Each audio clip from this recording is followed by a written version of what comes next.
มได้เลย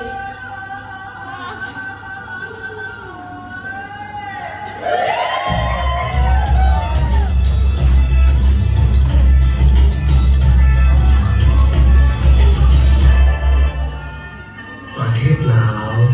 เป็นประเทศที่มีมูลเสื่อศิลปวัฒนธรรมที่เก่าแก่และมีหลายเผ่าชนดำรงชีวิตอยู่ร่วมกันอย่างเป็นพื้นแผ่นแน่นหนาแผ่นดินคำผืนนี้แดนอัญมณีแห่งเนน้ำของมีเสียงแค้นเสียงกลองทางเฮียดของประเพณีที่เป็นเอกลักษณ์ของแต่ละเผ่าเซนพระขวัญ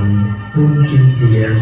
บุญเกลอและอื่นๆเหมือนดังคำก่อนที่ว่าประเทศลาวก่อนกี้หลายปีผ่านมามีห่วยน้ำผู้ผาประเพณีกล่าวไว้อ้ายเวน้องไม่น้อยลายเข้าร่วมอุทธรทุ่งซาดลาวหูแจ้งจำปาบานเฮือนหงทุกเผ่าสนเพียรพร้อมน้ำภาษาพัฒนา เป็นสัญลักษณ์บอกไว้ภาษาเสื้อซาดลาวจิตใจขาวแจ่มแจ้งเหตุของที่สูงทรงล้มสู่เหนือและใต้ทั่วแคว้นแดนลาวจำปาเลย